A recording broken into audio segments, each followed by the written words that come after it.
So, hello and welcome to the Maximising Property Values podcast, new to property series.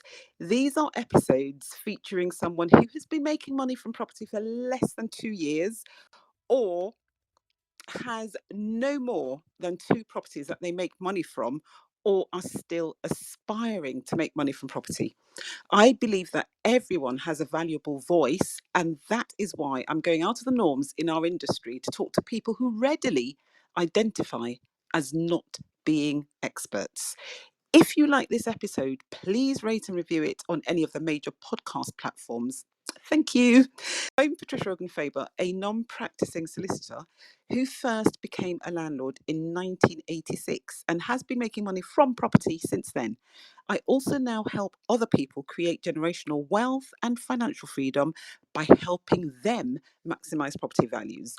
Enough about me, because today I am talking to Omar Sharif Ghyasy.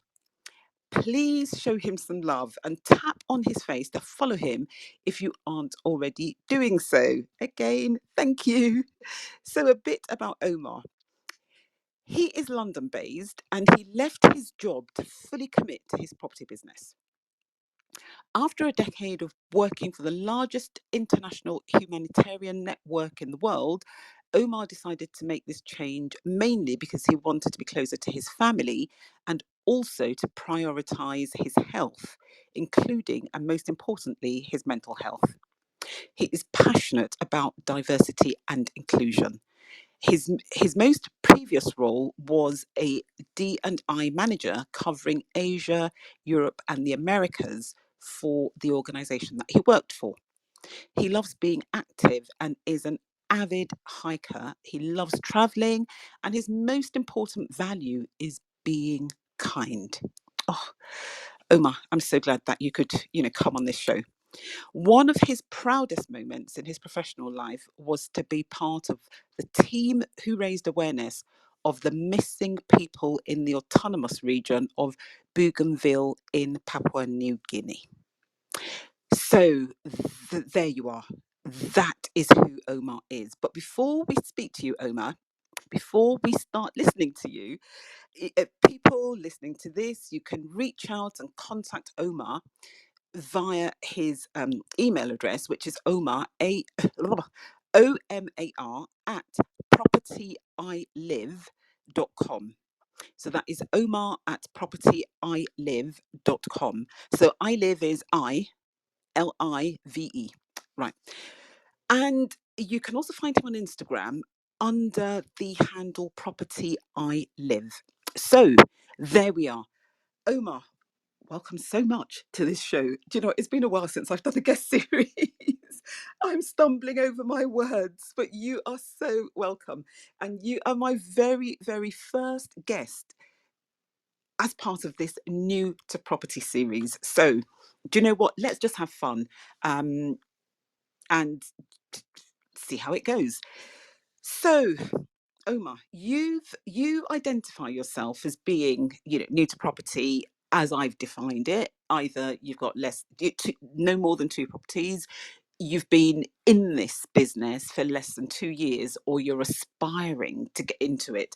Which of those kind of like tenets actually fits your situation best? Hi, good afternoon, everybody. I hope you can hear me well. Thank you very much, Patricia, for that amazing introduction.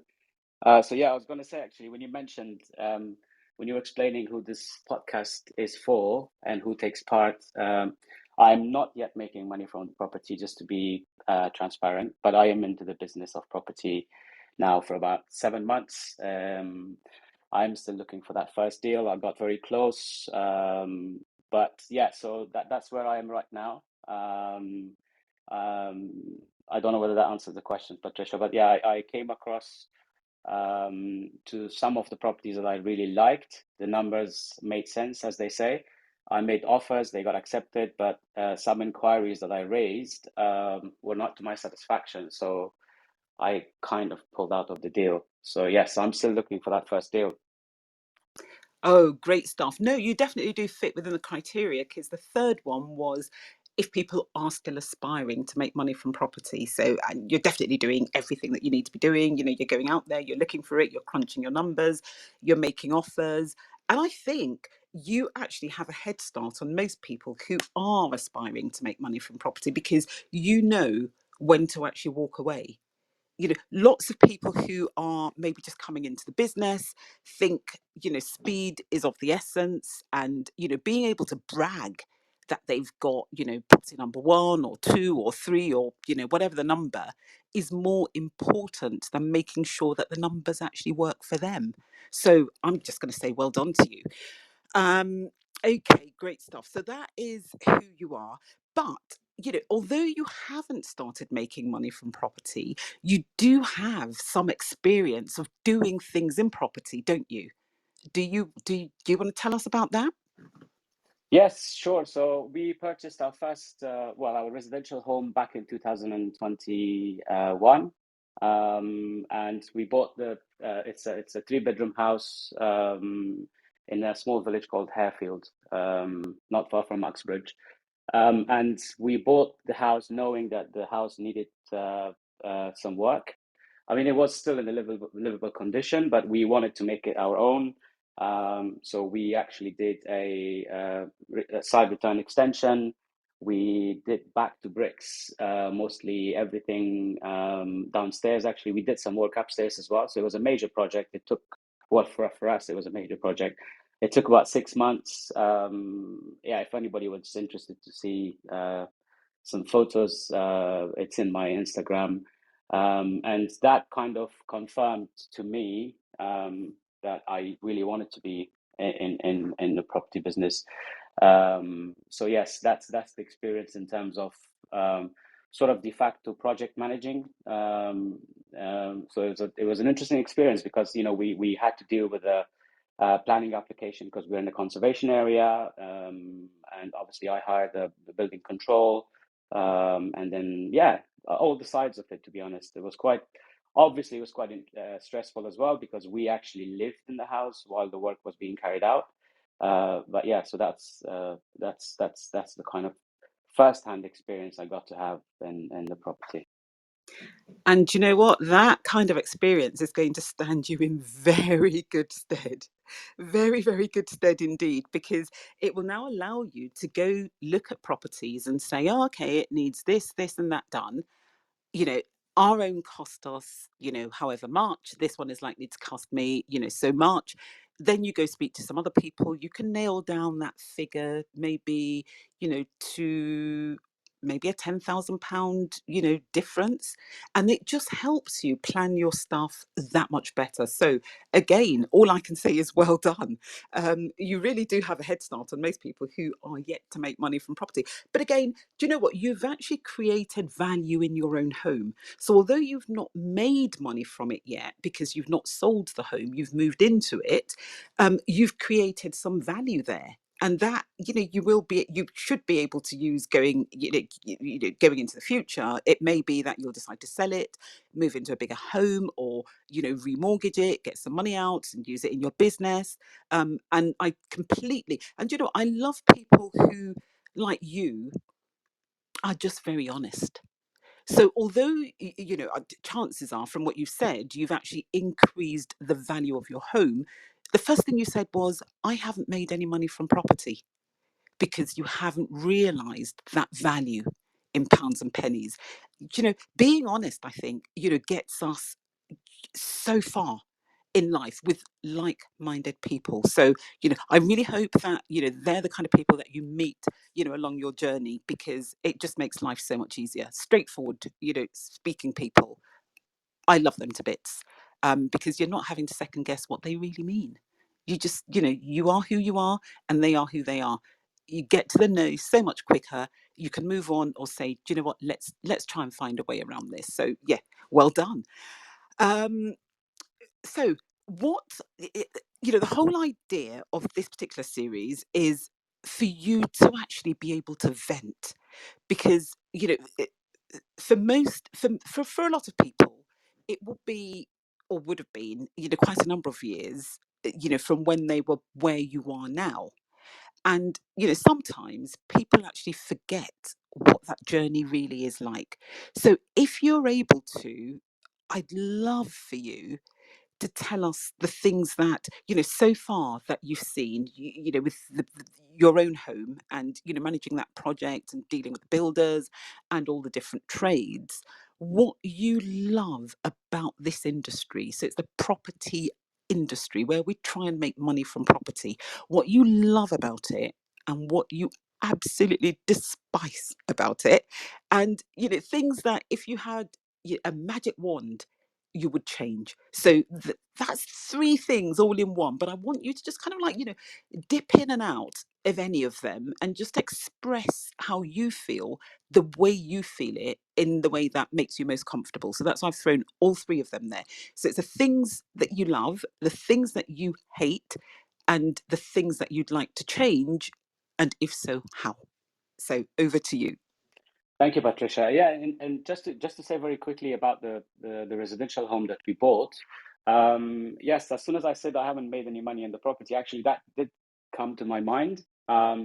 Especially because when we bought the place, it was at the peak of pandemic, and when so what I did was I wrote to the vendor and said, look, we are still keen to proceed with the purchase, but because we were sort of eating into our savings at the time, we can only proceed with this much. So I sort of asked if we can reduce the price. I also backed it up by some analysis at the time when there was a prediction that the property prices will go down.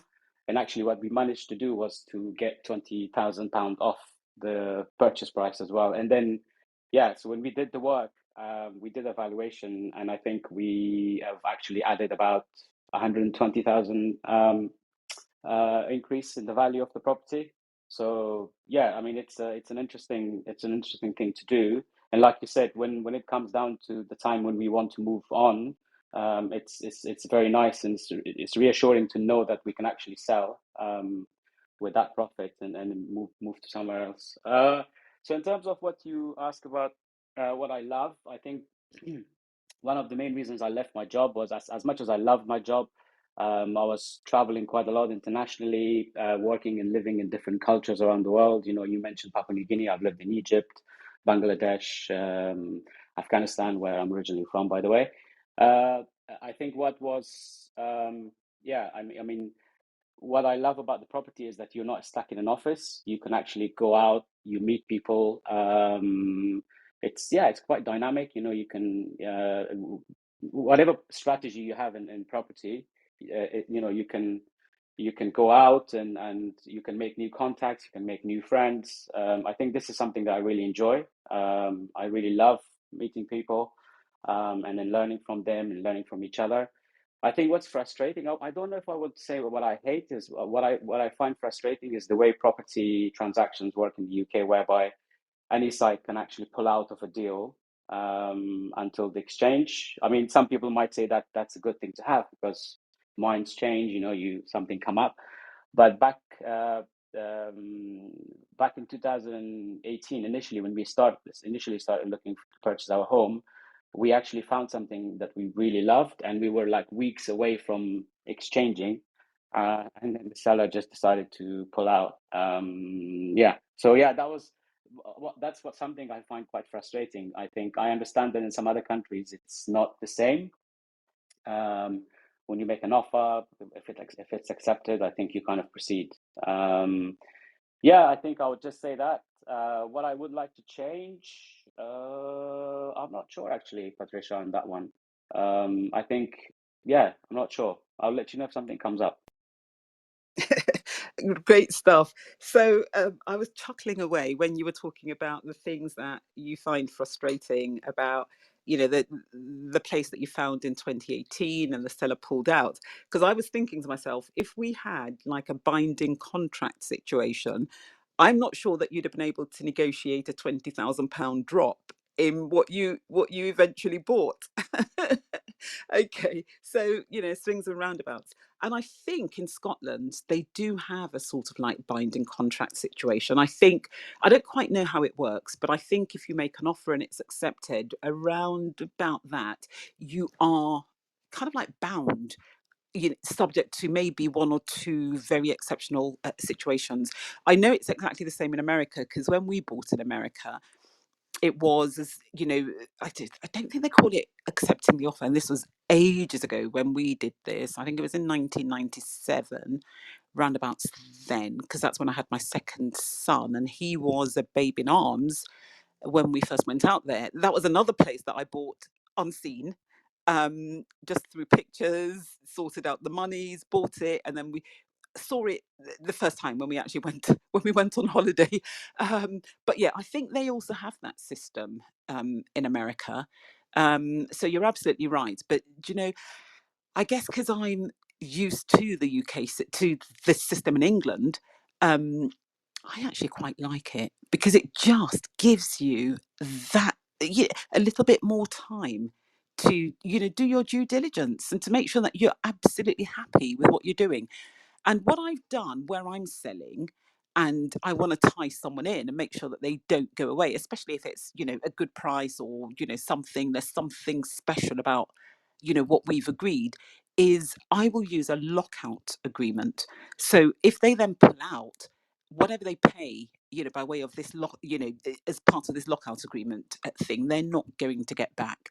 Um, and and I explain that to people as well. So, if I'm selling and somebody wants to make me a particularly competitive offer, and they're saying we're cash and we'll complete within 4 weeks, I'll say, yeah, not a problem, but we'll enter into a lockout agreement, and you'll pay £10,000 on the lockout agreement, and the only reason why you'll get that back will be if the legals don't pan out.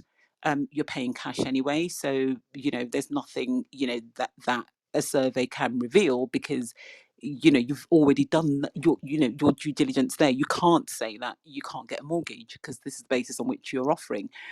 And in the main, people, they they don't go forward with it. And the thing, and the reason why I love these lockout agreements is it would have it they actually just save time. So the people who don't actually go ahead with it, they're the people who would have pulled out anyway. So yeah, it swings and roundabouts, I guess. But I do love the English system. But I completely, again, agree with what you're saying, and how you see it.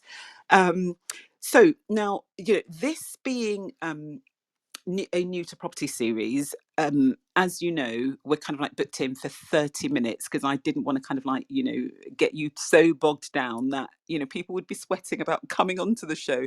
It's meant to be a really light and quick show, but more importantly, I would like you to use this show, this opportunity, to give a shout out to people that you might want to connect with, or if there's anything that you think you can offer people in the property industry, tell us about it. If there are certain people that you want to connect with, just say, oh, I'd like to connect with maybe people who do A, B, and C. If you're listening to this, please do reach out to me. And again, just repeat your email address and your contact details, which actually I'll do for you now, but you can do as well, if you don't think I've done it enough. So anyway, so Omar at propertyilive.com, and Instagram at propertyilive. So, people, if you want to reach out, to Omar, please definitely do so. So, Omar, what kind of people or what kind of service do you think you would like to have from people who might be listening to this show? Thank you, Patricia. Thank you for that feedback about the way the transactions work. Actually, I didn't know that lockdown um, thing that you explained, so that's quite interesting. I think what I'm specifically doing right now is I'm looking for one large sort of large one-bedroom flats that I can purchase and then add value. Specifically, to be able to add a sort of a bedroom and then to flip. I'm looking in and around Watford area. So if anybody, so basically, I'm a cash investor ready to go. I like I said, I came across some really, really interesting deals. I made offers and some were accepted. And sometimes I sort of lost some offers to first-time buyers because, as you might know, they're always happy to pay the asking price. But I'm always obviously doing my numbers, make sure that they make sense. And then the couple of flats that I was very happy to proceed, I found out that unfortunately you couldn't make changes internally because the lease specifically mentioned that you can't change the walls around. So what I'm looking to do, obviously, I'm always very happy to network and to find that deal if somebody is interested to do a joint venture. Yeah, I'm always very happy to speak to as many people in property as possible because obviously, I'm at the initial stage of my journey, and I love to learn from others. One other area I'm currently looking at is serviced accommodation.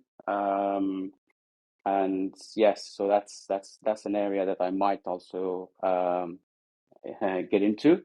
But yeah, no, otherwise, like I said, very happy to connect. I'm always on Clubhouse. I feel like a lot of people who are in this room, I actually know them a lot more than they know me because I listen to them quite a lot. And I'm part of some WhatsApp groups as well. So yeah, no, it's great. Thank you, Patricia. Great stuff. Now, do you know, you just said something now that made me wonder. So when you say that the leases said you can't alter the flat, did you actually speak to your solicitor about this?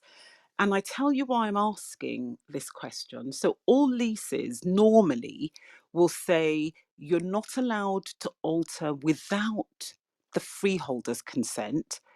Um, and there's usually a complete no regarding structural alterations. But if they're not structural, you can usually do them as long as you get the freeholder's consent. And there is law that then says the freeholder cannot unreasonably withhold their consent. So in the main, if you're not proposing to do a structural alteration, you can definitely do it. And structural alteration doesn't mean like the moving of walls. It means not touching anything that the structure of the building is actually relying on. So there are certain walls that aren't structural, in their nature. So those ones you can move, you're obviously subject to consent. But the ones that are holding up the roof, or they're holding up, a wall, or holding up a seat, those ones you normally cannot, touch them. And and in fact, I'll because different people listen to these podcasts, I will go one step further and say, with the structural alterations, they're so much more difficult to actually even get through now. Because it used to be that, even with a structural thing, you could go to the freeholder and say, I really want to do this, I'll give you, a promise that, A, B, and C, and maybe even pay you some money because I'm doing something that the lease doesn't allow me to do. But a few years ago, there was a case where the courts actually then held that the freeholder does not have permission to allow anyone, any of the leaseholders, to make structural alterations where there are other flats, unless every other flat owner also gives their consent. So effectively, that means it will never ever happen. So, if you just bear in mind structural alterations, definite no. Anything else, you should be able to get through. Other things that they worry about is like the stacking order. So, kitchens above kitchens, bathrooms above bathrooms above bathrooms. But if you understand what their concerns might be and you address them in your application to alter, you should be home and dry. So I was just wondering if you spoke to your solicitor about, your concerns about the lease not letting you, because most leases would have been okay. That's a great question, Patricia. So let me just, yeah, thank you for pointing that out. So what I did was I made the offer on the flat, but subject to uh, getting the consent from the freeholder.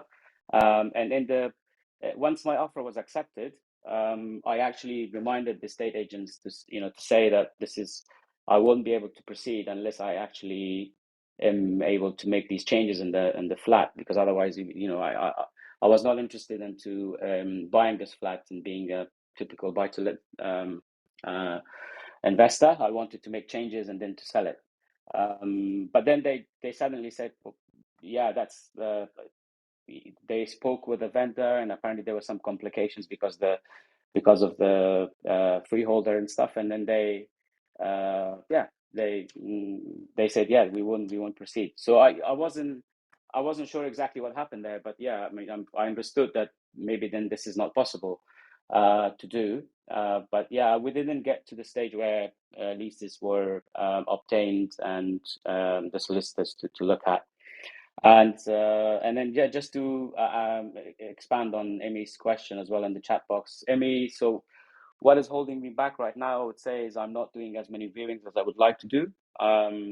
And there was a time where I was doing quite a lot of viewings, and actually I built some rapport with quite a number of estate agents, and I'm now receiving calls from them when they have some deals. But because now the way our life is set up, so we've got two kids. My wife is working because when I was working abroad and internationally, she was kind enough to sort of follow us around with the kids and stuff. And now I wanted to sort of pay back, and says, okay, I'll take care of the kids and you work. So I do this while I'm also looking after my kids. Yeah. So, but I am also taking my kids sometimes to some viewings. I don't know whether that answers your question, Amy, but yeah, I think one challenge that I have is that I'm not doing as many viewings as I would like to do.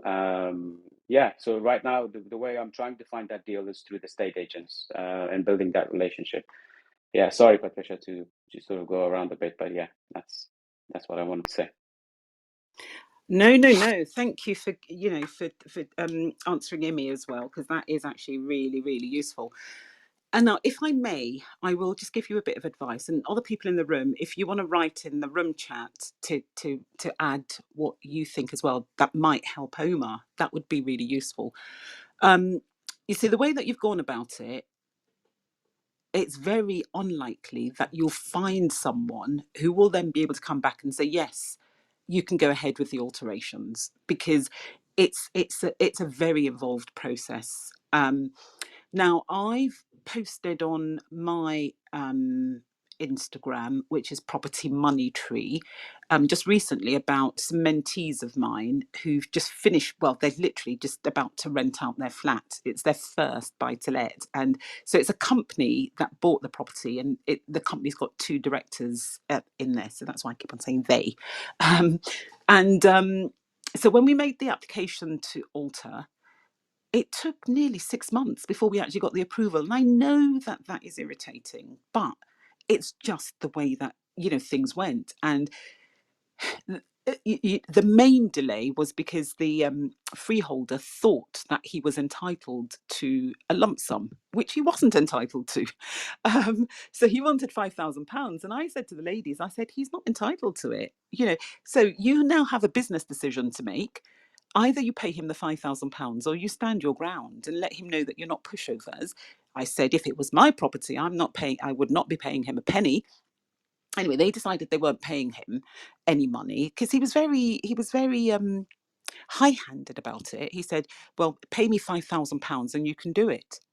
Now, do you know what? This was their first, thing. And, every little helps. Unfortunately, they had their mortgage wasn't very much. So, they were happy to literally just, wait for him to come to his senses. And we threatened tribunal. We did that. And in the end, I spoke to his solicitor, and I think she must have gone back and said, "You really don't want to be doing this." And then I said to the ladies, I said, "Well, look, so that he doesn't completely lose face, you know, let's just offer him a minimal amount, £1,000, because then he will feel that he's actually succeeded, at this." Because by then it was like 6 months, from when they'd actually bought, and he accepted the £1,000. But the point being that if you just ask, either the estate agent or the vendor to confirm that you will be able to do the works, they cannot give you that assurance. You have to just make the application and know that the law is on your side to do what you want to do, as long as you are not making any structural alterations. So just wanted to just say that to you, because you can find somewhere else, and the same thing is likely to happen, because the estate agent is not going to be a solicitor or legally trained, or very unlikely to be. Your vendor, again, in the same boat. So all they might contact the freeholder and say, we want to do this, we want to do that, and most freeholders will just initially say no. You have to put a proper application to them.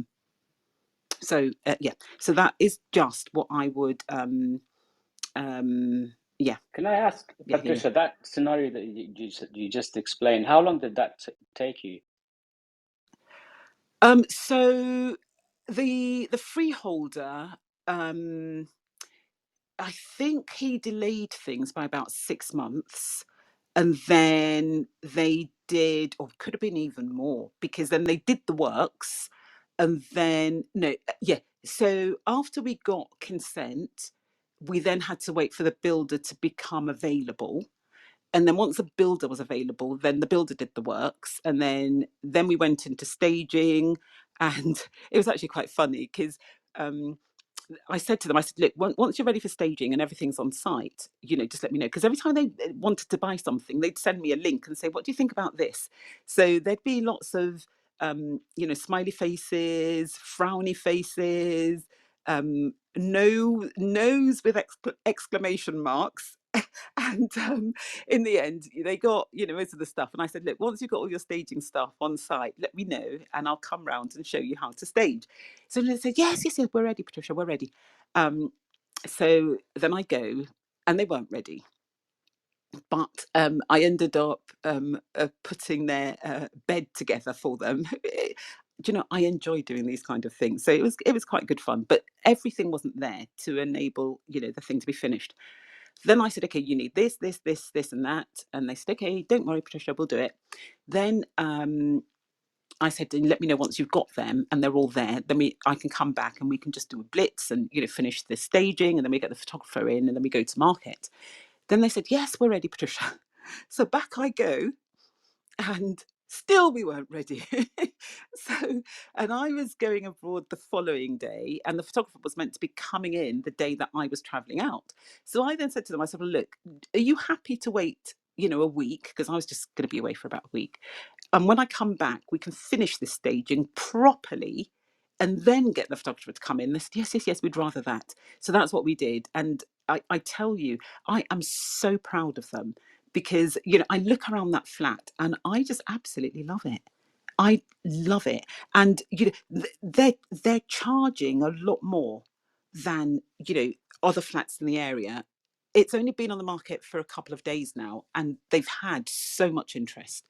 So yeah, it and I can't remember what I started talking about when I went into this story. Oh, how long did it take? So that's really how long it's taken, because I actually did.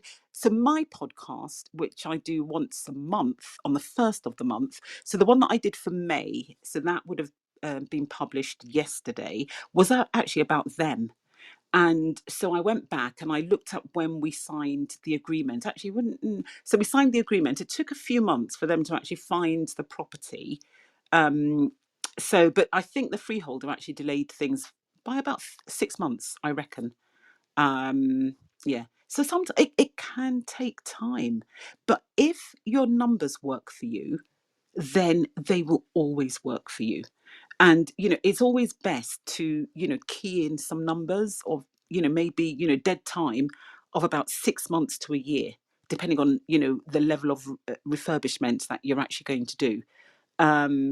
But yeah, but I guess the point I am still trying to make is, don't let what the agent stroke the vendor, don't let what they say to you about your ability to alter the flat, don't let that determine whether or not you buy or don't buy. Go to a proper solicitor and say, if I want to alter this flat, will I be able to? Now, apart from, the law saying that you can, that, like I, kind of like insinuated earlier, there are certain other reasons why, that, freeholders can say no. But as long as you know what they are, the reasons that the courts will say yes, they're reasonable in saying no. As long as, like, you know what those reasons can be, you can actually address those reasons in your application, and then you'll be fine.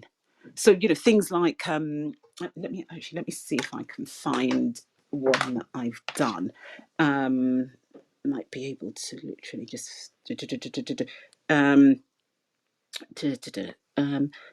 um, I will. Okay, I found an application.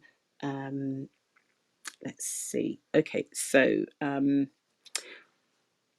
other matters that, the freeholder might want to consider. I said number one, planning permission.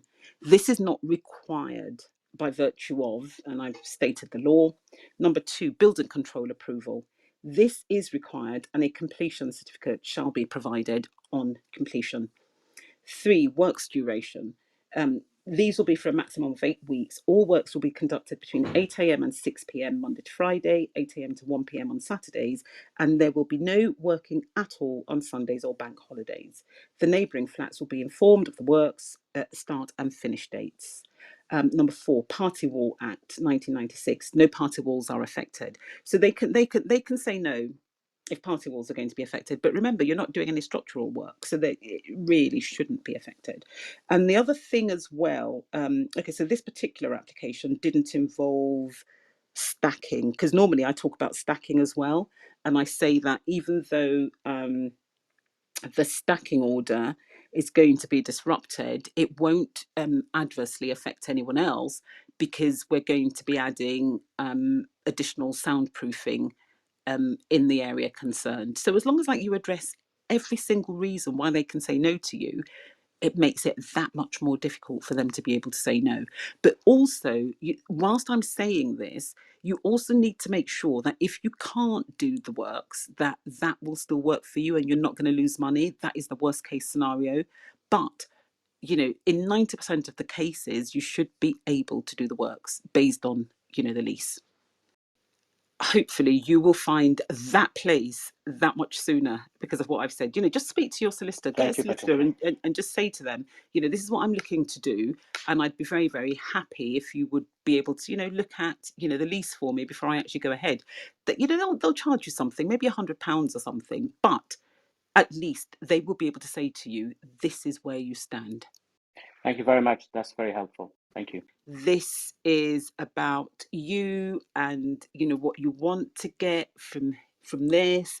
And what, again, if you think, is there anything that you think you can offer people listening to the podcast? Because again, it's not just a one-way street.